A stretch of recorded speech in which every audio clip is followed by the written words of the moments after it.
Hello, everybody. So today I'm here with a very special guest. Formula! Hello. Introduce yourself, please. Hello, everybody. My name's Formula. I'm a drum and bass DJ based in Bristol, and yeah, that's it really. Deep stuff. Yeah, mate. Deep Somewhat. stuff. So, today I'm talking to Formula about his newest EP and a little bit about production as well, because anyone who listened to my Misrepresentation podcast will be aware of my very weak understanding of production. So this will be a learning experience for me as well as you. So I'm going to hand the mic over now and just get him to explain the concept behind the EP and like run through each track. Probably going to go off on a bit of a tangent. I have just realized through our prior conversation that we both have chronic ADHD. So this could be quite interesting, but I will hand the mic over now. Sweet. Hello. So yeah. Well, the EP itself is called Warrior. The title track, which is Warrior, I actually made on my birthday last year. And that same night there was a set on at Motion, which my housemate was playing at, Anais. And I was basically just making these tracks, kind of just not really thinking much of it. She came back from uni and I showed her the track and she really liked it. It wasn't quite finished yet, but there was enough of an idea there for her to play it at Motion. I was actually there for my birthday celebration and yeah, basically got to see it played live. It was her back to back with Benny. Shout out Benny. And Shout out Benny, big up the Cardiff massive.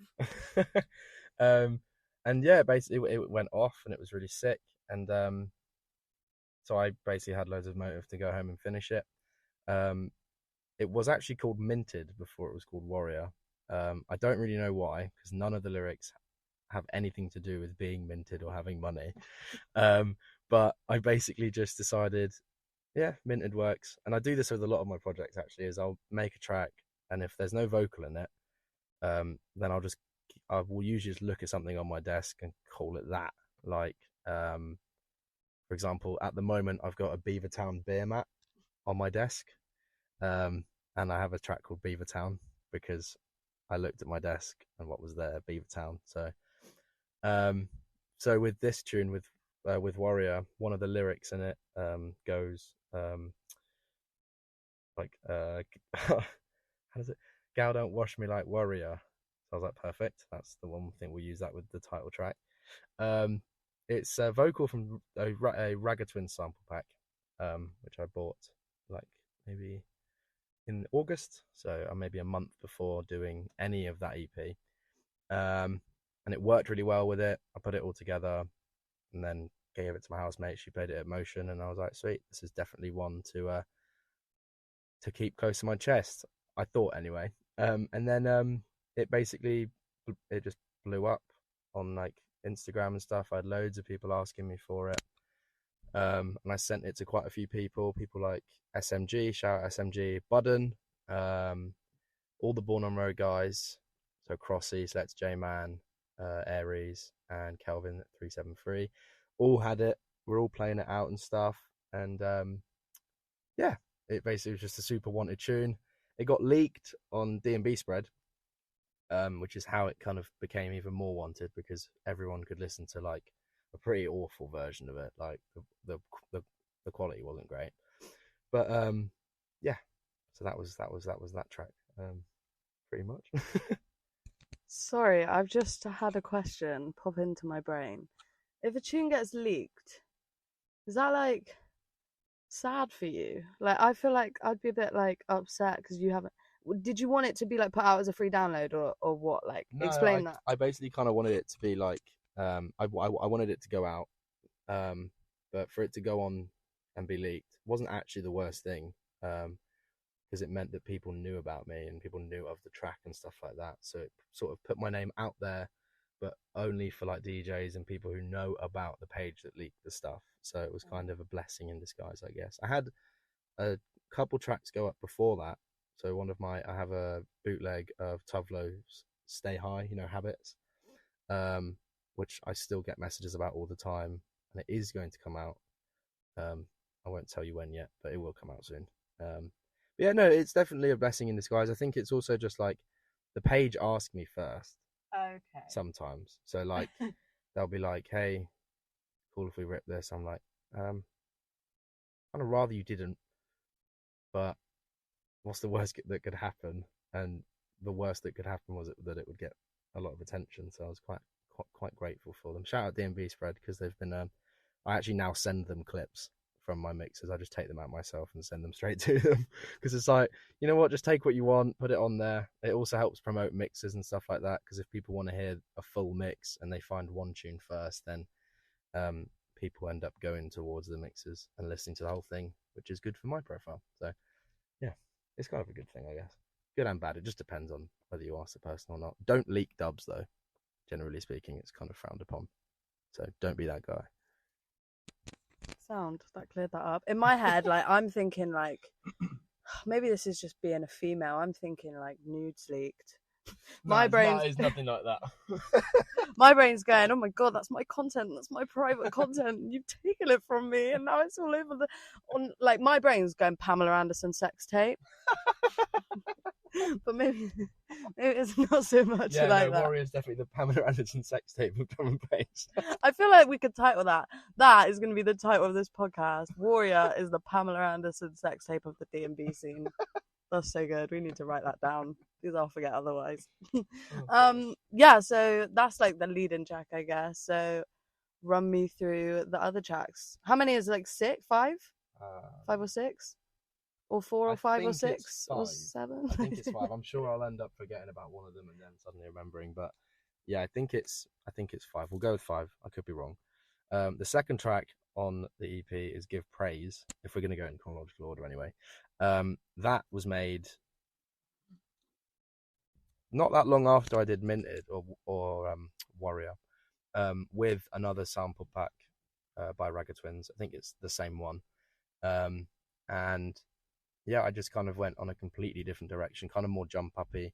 Because I don't know if you've noticed, like the whole EP is kind of inconsistent with regards to what specific lane of drum and bass I've done it in. Like there's a roller, there's a really there's the jump up heavy one, which is Give Praise. There's another roller, a very vocal one, and then a super weird tune that I did with Rowan. Shout out Rowan. Yeah, it was one of those things that I don't know. I kind of just the thing that I do quite often with a lot of my tracks is I'll find a sample on Splice or a sample pack somewhere, and then I'll just build the track off of that. So there was the beginning of not Warrior, Give Praise, had this like kind of weird like organy sound, and I was like, cool, this will work perfectly. Then I found a vocal that worked in key with it, and then I just built the track around that. There was no real like. I guess the main inspirations of that tune is probably like Boo, Ben Snow, and maybe like Turno a little bit. If all three of them had a baby, that I guess you could give that to Give Praise. But for the most part, yeah, that was it. I mean, that particular tune I made quite quickly. I think with all of that EP, was made quite fast. The only track that took the longest was 3 years, which was Marines, which I started in 2019. That is 3 years, isn't it? Yeah. Till 2022, yeah. I started it when I was living in my grandparents' house in Bedford. So anyone living in Bedford, shout out. Yeah, I basically just made that track in my room. I was literally living with my grandparents, and they actually gave me the nickname of Boom Boom because all they could hear from downstairs was the sub on my monitors, and I would do it for hours. And I remember we had a noise complaint. It was my first summer living in the UK, and I had my window open because I wasn't used to having no AC, and I had this noise complaint, and this woman came round and was like, bearing in mind my grandparents weren't home. I didn't even hear them knock. They put a note through my door. My grandparents read it. They came upstairs and they were like, Ollie, can you shut your window, please? Because the neighbours are complaining. And I was like, oh, yeah, sorry. At home, that's not like a noise complaint is the most rare thing to get because I'm like, it's the Caribbean. No one gives a shit about any of the music. In fact, everyone usually loves it. You'll get people coming around saying, I like this rhythm. It's sick. send me it or whatever. Whereas here it's like you get Bessie from next door coming over with her milk and shit at 4 a.m, like, turn it down, it's too loud, shaking my glass cabinet, whatever. Like, it's it does not yeah, it doesn't really compute with me. Like, I had a noise complaint recently at the house I'm living in now in Bristol, from the woman who lives upstairs, and it was the nicest noise complaint I've ever had in my life, because I could tell exactly what was happening. I think I was doing a collab with SMG when it happened. It was either with SMG or Benji RBM. And she came round because I could see her from my studio window, knocked on our back door, and I opened the back door. I was like, oh, here we go. We get a massive noise complaint from a Karen. And she was like, I love the music, man. I was like, oh, sweet. Thank you very much. She's like, yeah, I actually work with Glastonbury quite closely and stuff like that. Just we were speaking for about 15 minutes just about like music and stuff. Like Ronnie Size comes around all the time to her house. He's always like around my yard. Never seen him though. Never ever seen him once. But eventually after like 15 minutes of this conversation, she was like, yeah, if we could just turn it down at around 7 or 8 o'clock on a school night. I was like, of course. This was like the greatest experience I've ever had with a noise complaint ever. I was like, I just want to have neighbors like you for the rest of my life. But yeah, so Marines was one of the tracks I was working on at my grandparents' house, and it was probably one of the loudest ones I've made there, because if you've heard it, it's quite monstrous in sound design and bass and stuff like that. But yeah, so that's 2 tracks in one basically. Give Praise and Marines are both similar, I guess, in how I made them, but Marines took much longer. I forgot about it, to be honest, and then when I sent the tracks over, they were like, yeah, I really like this Marines one. I was like, shit, it's like 3 years old. I have to find the project file, but I ended up sorting it out. So yeah. Very nice. I got a question. You said you're from the Caribbean. Yeah. Caribbean. Which one would you say is correct? I don't want to offend anyone. Well, I'm from the Caribbean. Is that it's not 2 different places. No, it's just not. Pronunciation, right? It depends on where you're from. Okay. In the world. All right. I'm going to stick with Caribbean. It's just... Yeah. If you're English, it's Caribbean. Yeah. If you're from the US, it's the Caribbean, and then if you're from around there, it's just home, I guess. Yeah. Okay. So my question, a little bit of a sidetrack. We'll get back into the rest of the tracks in a minute. How do you think growing up there influenced your music taste or your music style? This is a completely irrelevant point. Actually, it's not that irrelevant, but I watched the Elvis movie like couple of days ago, and a big part of like what he said was he grew up in like a big black community, so he spent a lot of time in like gospel churches, and that influenced like a lot of his music with like soul elements, I guess. So how would you think, 'cause I don't really know what the culture is like where you come from, but how, like, do you think, well, obviously it has influenced your sound, I guess. Not yeah. I wouldn't say you really have a distinct sound. Like you said, you go in a different direction with everything, but if there is even any answer to this, how do you think it's influenced the way that you create music or look at music or experience music, I guess? Yeah, well, that's the thing I love about Bristol, is like it's arguably the best place for like the Caribbean culture in the UK apart from London. Yeah, major influence, like especially with this EP, like I grew up listening to like Capleton, Buju Banton, Top Cat, like Ragga Twins more recently, and so like I've always had a real soft spot for Caribbean artists and like reggae and like especially dancehall. Like I'm starting to do more dancehall style drum and bass. It's a bit of a difficult one to kind of get perfect, but yeah, major influence on all of my music, I think, because drum and bass came from that part of the world, realistically speaking, because jungle it came from the Windrush era of artists who were making reggae dub in London, and then over time it became more and more experimental, and then people started whacking an amen break underneath a reggae tune, and that became jungle. And so that was a huge part of my growing up as well, is that like we had a Jamaican dub radio station at home, which stopped in like 2009, maybe 10. I was like 8-9 years old, and I was listening to like all of these songs about skinning out pum pum and stuff like that, and I was loving it. My mum would turn it off, I would turn it back on, And like it was one of those things that you just get carved into your brain. And then obviously growing up there my whole life, you get older, you end up going to all the carnivals and stuff, and really get involved with this, like with the sound system culture at home. It is just like Jamaica. You have these huge lorries or trucks, because I'm not English really, but and they've basically got a massive flatbed with the biggest rig you've ever seen on the back, and about 1,000 people behind it, and then behind 1,000 people there's another truck playing a whole different set list, another 1,000 people. So that whole thing of just the radio stations where I grew up, obviously it's a super Christian country where I come from, so like you go to church or you don't.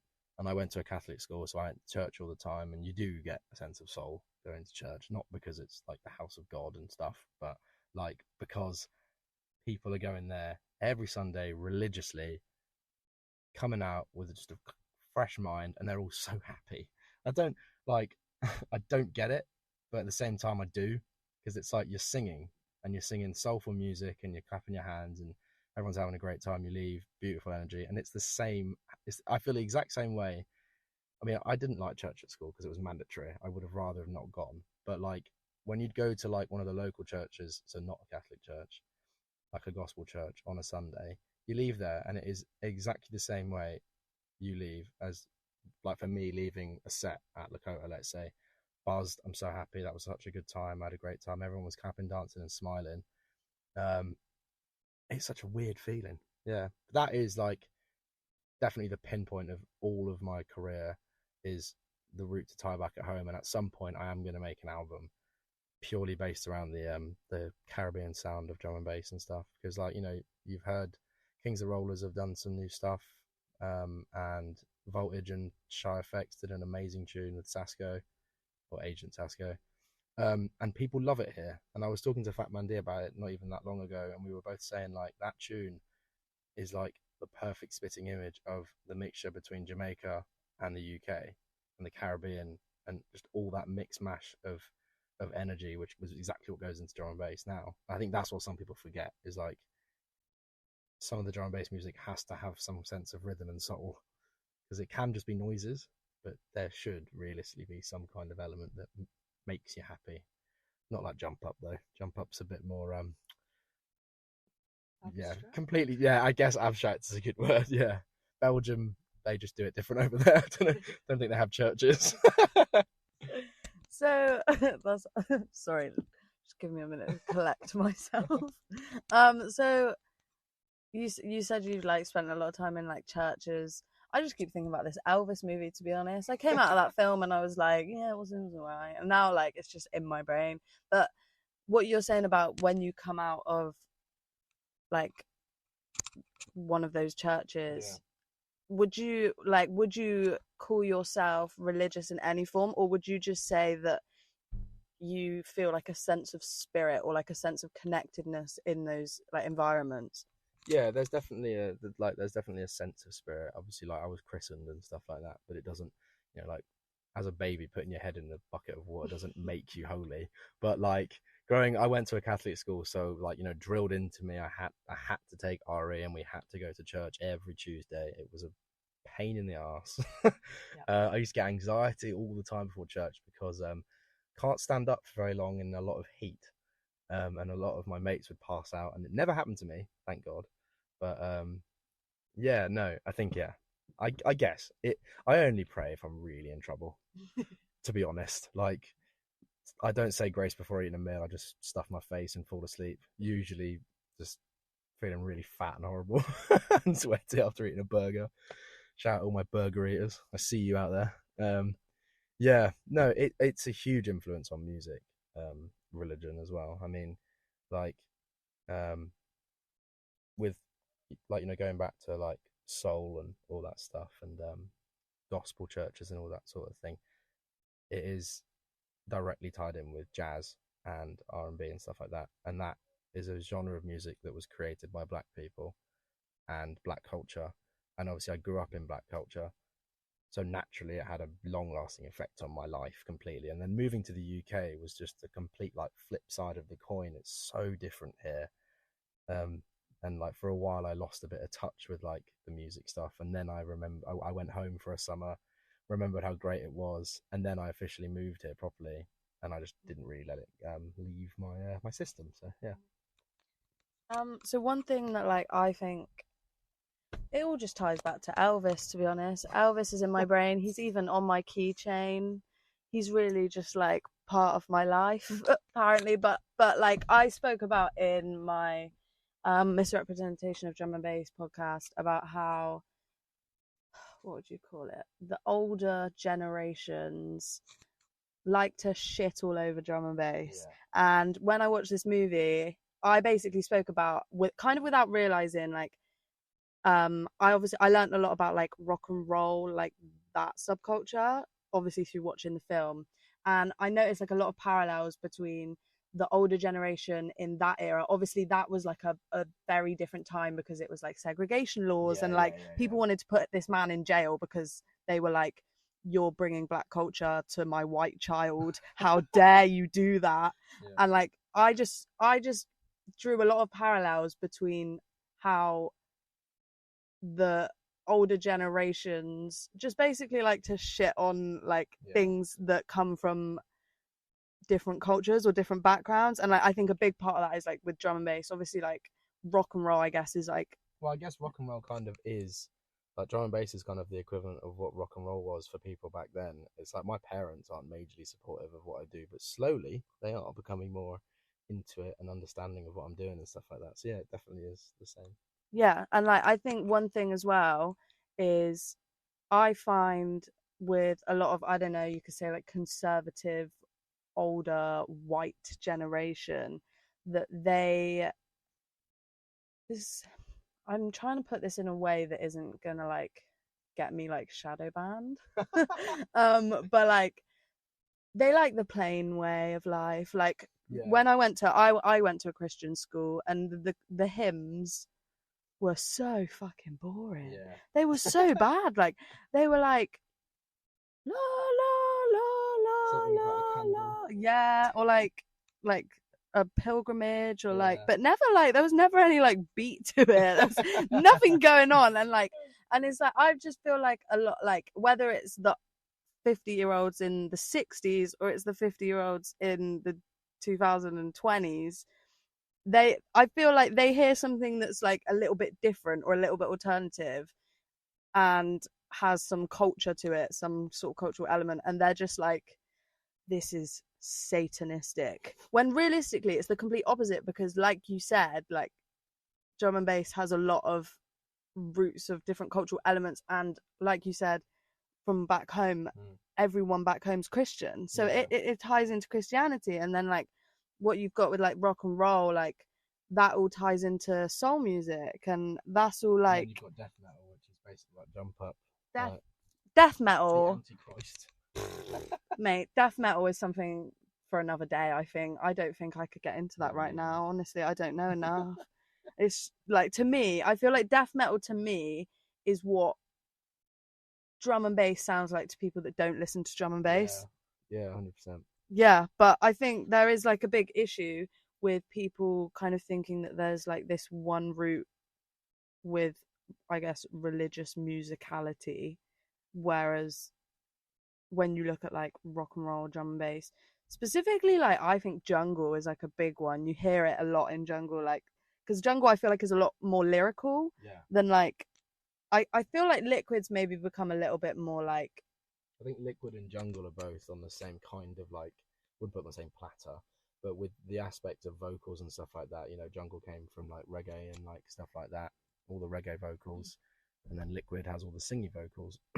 And it is one of those things that yeah, you're right, like the tie-in and connection is there to religion and stuff like that, because it's like, you know, it doesn't even necessarily even tie into Christianity by itself. Like if you're Jewish or Hindi or anything like that, there are so many songs of praise, like it's nuts, and all of them across all the different religions and stuff like that all have a different type of energy, but most of them, for the most part, sometimes not all the Christian songs make you leave the church going, oh, lovely. But with the rest of it, like, you do have a sense of happiness if you believe in that religion and that is your way of life, then yeah, it's like drum and bass is a way of life for some people, and it has the exact same effect. It's like going to mass. You go to Lakota, see headaches, yeah, leave, great time, saw the god. So, yeah. I saw something that was really interesting, and I know you did your toxic bootleg Britney Spears. It came up on my Instagram the other day, and it was basically like a reel of this girl being like, they sampled two like sections of a song from like a Bollywood movie or like a Bollywood, Yeah. and it's like they showed like the bits, like the two different bits, and then they put them together, and then they also, I don't know what it's called. I'm not very like musically eloquent, I guess. I don't really know, but like the bit where she's like, oh, I can't even do it because I can't sing, so I just wish I could.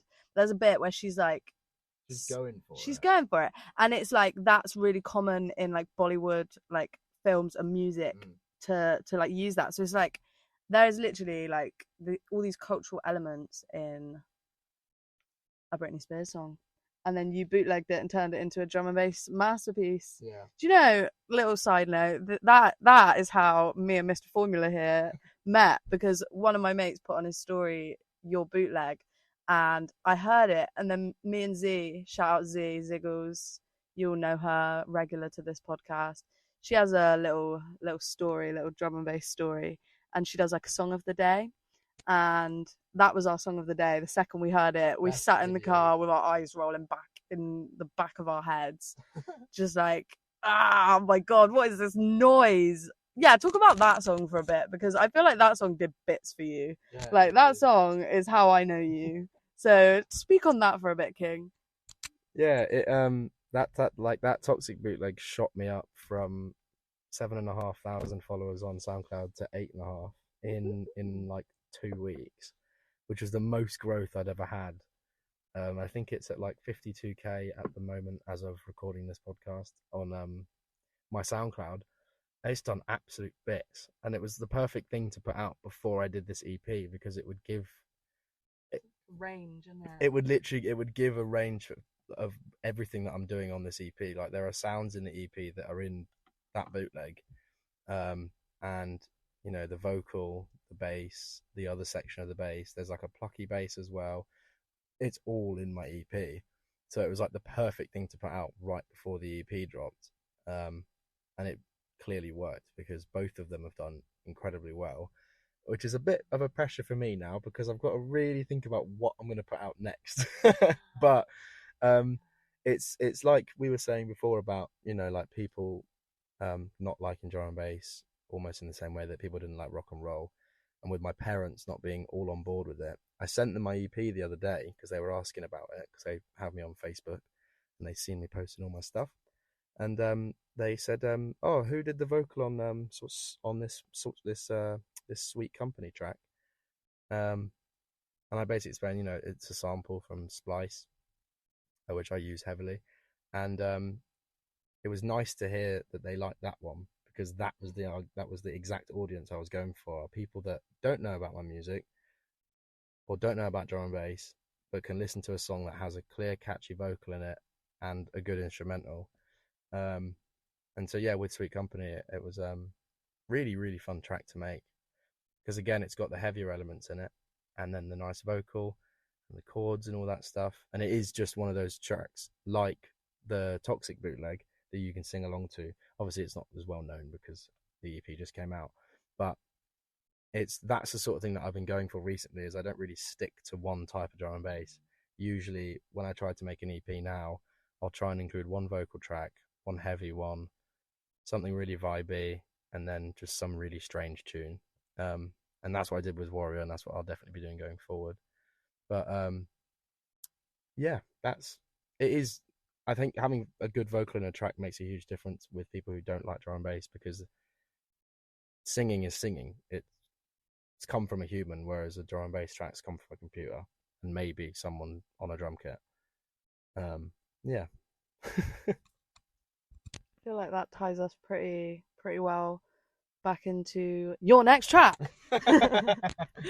Yeah, so please, I don't know how long that tangent was. That was a great tangent though. Incredible. But yeah, talk about your next track. I don't know how many we've spoken about. I've done 4. I think I've got 2 left. You got 2 left because at the start there was 5 tracks. So I realised maybe there are 6. we've added a track magically out of thin air. But yeah, please take it away. Yeah, so the next track I made with Rowan, Deja Vu, which is a super strange track.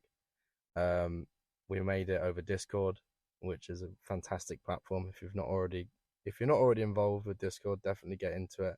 You can join loads of drum and bass communities and get free music and talk to, like all of your favorite artists. I mean, I know that, like, for example, Crossy has just started a Discord, and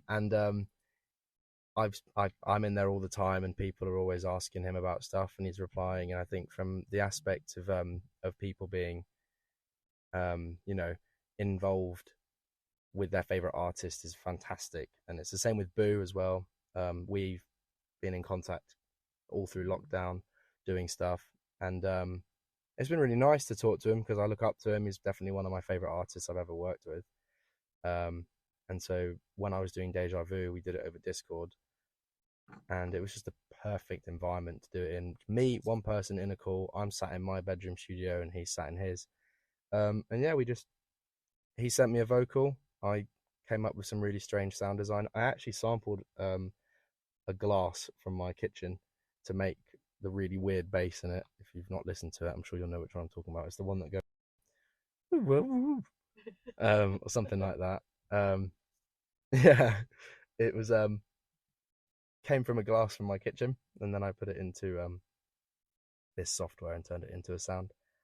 And yeah, the power of music and sampling. It's fantastic. And then yeah, just tied it all together with some basses, and did quite a lot of referencing between artists like Simula and K Motions to basically get a good idea of what I wanted to do ideas wise with the drums and where I wanted to put some of the basses and stuff like that, and it all came together really well. And that was another track that got put on DnB spread, which I got lots of messages about as well.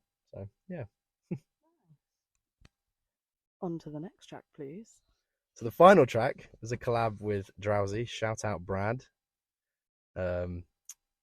Yeah, we started the track a while ago. I think maybe 2020. Didn't really think much of it at the time when we were making it. We kind of forgot about it, and then I remembered it existed. At the time, we had actually sampled Inja from a Rampage set, and as we were making the track and stuff, we were like, we probably should find a new vocal for this. So I went digging, and I was watching some like sound clashes and stuff like that, and found a vocal of someone introducing Supercat. Shout out Supercat, one of my favourite dancehall and reggae artists. And yeah, we basically put that in the tune. There's a section in the track that has the same bass from Toxic, which is again the whole tie-in with why I chose to do Toxic before the EP. And yeah, me and Brad basically just had a massive call on Discord, probably like 4 hours, fine-tuning everything, getting it all sorted out. I think 2 days before we were meant to send it to the label. So we cut it very, very short, very late. But we got it sorted out and sent off. And then Dom Whiting played it on his bike ride in Brighton, and it got more attention. And then it came out last Friday. So that's the whole EP.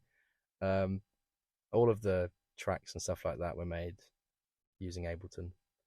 And if you're wanting to get into production, I'd recommend Ableton. And I also have a YouTube channel, Formula DnB on YouTube. If you want to learn how to make stuff like me, that's on there.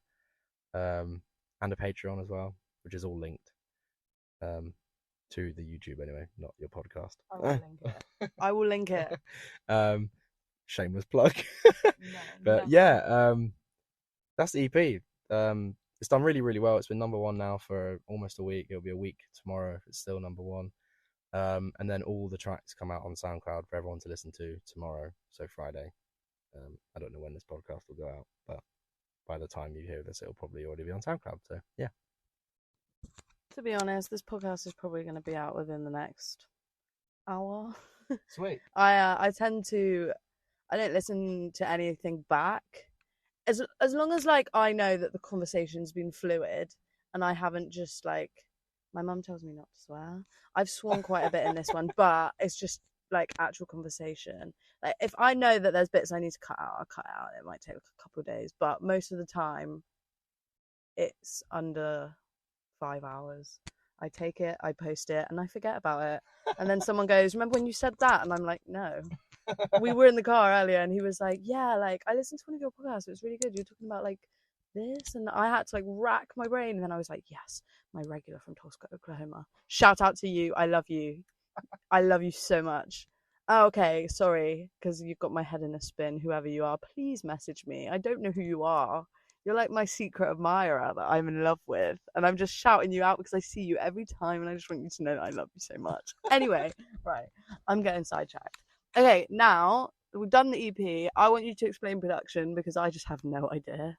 Like I know you've said like you put like I don't know what it's called. Like you put something in and then you build around it and like just explain it because I'm lost. I'm lost. Yeah, okay, this is a task. So when I make a drum and bass song, I usually start with drums. So I'll find a kick sample, and the sample's basically just a little cut of audio. You like make the sounds. What now? Yeah, just like as an explanation. Yeah. So that I'll get like a kick, a hi hat, and a snare, and then all together it sounds like. Wow. So then I did beatboxing at school. Of course you did beatboxing in school.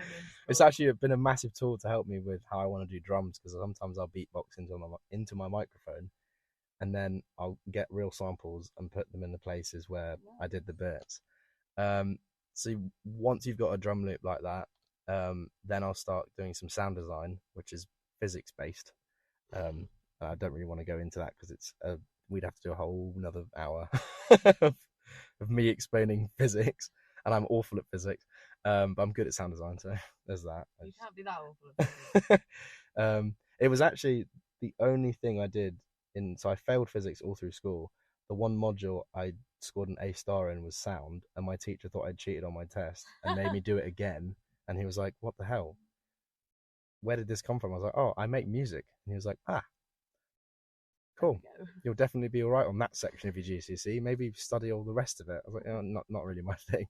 But yeah, so sound design is, I guess I can sum it up quite, softly. You've got one thing making a sound, and then next to it there's another thing making a sound. It's called an oscillator, and you can basically draw in how you want something to sound, and then you add effects to it. So like distortion, which makes it sound really like I was going to say distorted, but that doesn't really help. Kind of like if someone's shouting in your ear, or if you're on FaceTime with someone and they put their mouth into the microphone and scream at you. That's what distortion sounds like. Is that like where it goes wow wow wow? Is that what that is? Like in drum, like especially like I don't know what me and Z just call it the wibbles, where it's like wow wow wow wow, like oh wow wow wow wow wow wow wow wow. That's like filtering. Sorry, I don't know how well this microphone is picking up. Say that again. It's like that's basically like using a filter, which I guess I can explain this really easily. You're inside a nightclub, everything sounds really clear. You walk outside the nightclub and everything sounds like really muffled and faint. That's what filtering is. So you're basically muffling sound and then bringing it back up. So when you hear like how did you do it, like wow wow sound, it's basically a filter going. So there's like a normal sound that's just going e, and then there's a filter which is making it go wow wow. Yeah, literally exactly like that. No one's gonna know. I'll have to explain that now. She basically just waved her hands up and down. Perfect. Yeah. So that's I guess basically sound design. You've got filters and sound, and you're running sound through filters to make cool sounds and effects and stuff like that. Then you've got vocals, which you record on a microphone. Probably not this one. I don't know how it sounds. Hello. It's not. It does the job. Maybe if we had the Blue Yeti, it would be a bit better. This is my £15 zilch money microphone that comes everywhere with me without fail. Yeah, so you record vocals for some songs, and then make a melody using your keyboard. So if any of you did music at school, and you ever went on an electric keyboard, I'm 100% sure at some stage you found that one preset which you could do all the weird sound effects on with the like, hey, you didn't? I did music in year 7 and 8, Yeah. and it embarrassed me because they would always be like, someone needs to be the singer, you be the singer, and I was like, no, I want to do it, I can't do it, I don't want to do it. And then I was like, fine, if someone sings with me, I'll sing. And me and my friend sang, and it was so bad. And there was 2 boys in that class, and I'm not going to name names, but they laughed so hard. And I just vowed to fuck off music for the rest of my life. Obviously not in terms of listening, but in terms of creating.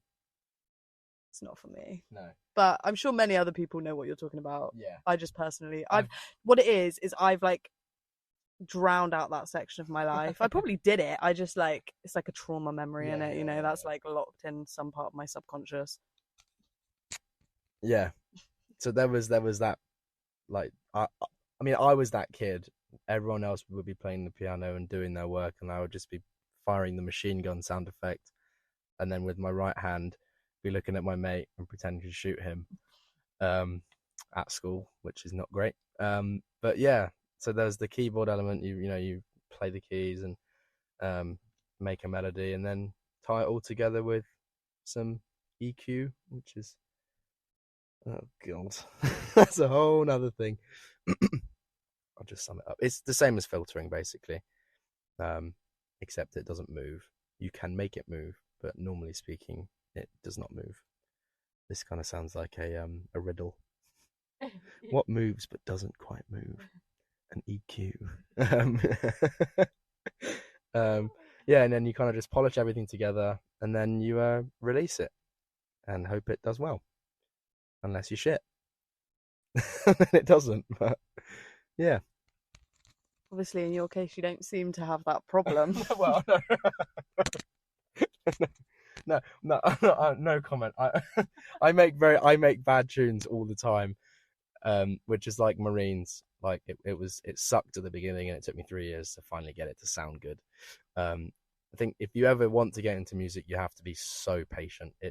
I've been doing it for nearly 10 years, and I'm still only now just getting to be at the place where I want to be, and I don't really have any expectations or anything like that. I kind of just play it as it comes and how it goes. You'll see other people posting and stuff on Instagram being like, "Oh, I can't believe this!" Like blah blah blah. I'm so famous when they've just done like one set at Basement 45. Shout out to all my Basement 45 crew.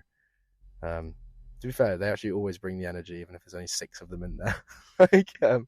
But you get people who don't humble themselves and get a bit too caught up in it, and then they end up losing friends and stuff like that. And then you have people who just get on with it and just wait and see what comes. I think that is how you're meant to do life in general.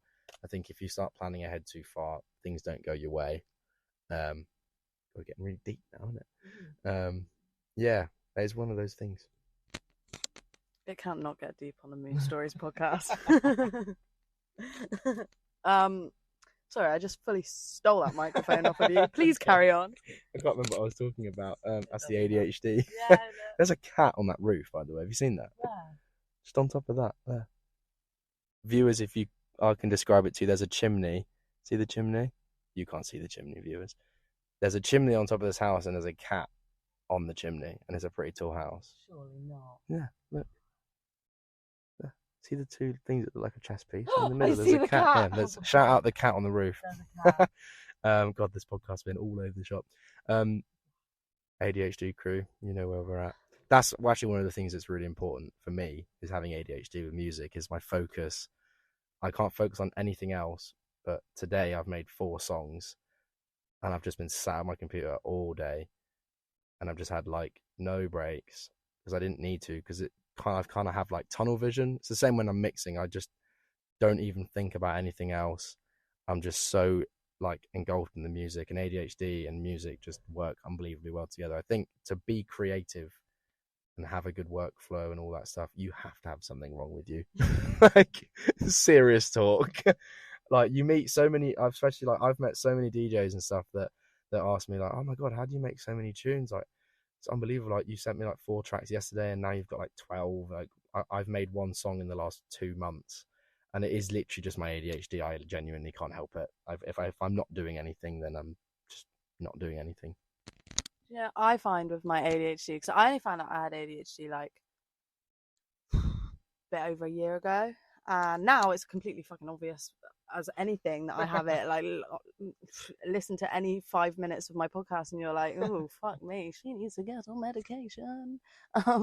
But I find having ADHD, it makes your brain work in a completely different way to, like, I guess, neurotypicals, because your brain, like, do you ever have it like when you're a kid that someone would say something and you'd be like, completely catch a drift, and then you'd explain it back to them and they'd be like, how did you get from point A to point? How have you, like, what logic did you? Do you know? I'll tell you, like, shout out Void. Do you know Void? Yeah, Void. Yeah. So he said to me, he bought this red puff bar, right? And he goes, yeah, I bought it because it was red so I could see it from far away. And my brain has just gone, so when it's like on his bed and his room's messy, he can just spot it really far away. It's like psychological. Like, that's why he picked it, and that's so smart. And he went, no, it's just like red, and it's the first thing I saw in the shop. And I'm just sat there like, I thought I really got you. I thought we really just shared a moment, like a psychological moment. But no, I'm just an idiot. Apparently. But that's one of the things with ADHD, is you just never, like, I find it with my podcast, like, you think about things in a different way. You find it with your music. Yeah. It helps you probably create sounds that other people would never have even thought of constructing in their brain. Yeah, I think another thing as well is, like, it distracts me from anything I've got going on in my life, and that's the important thing, I think, is why I've been able to, like, just hone in on it so much all the time, is that, like, if I'm ever broken up with, you know damn well, give it 2 days, I've made some really heavy, horrible music because I'm angry or upset. Like, it without fail happens all the time. If I have an argument with someone, straight into Ableton. If I've been cheated, not straight into Ableton. Like, anything. If my dog shit on my shoe, take the dog outside first and then straight onto Ableton. Like, it's one of those.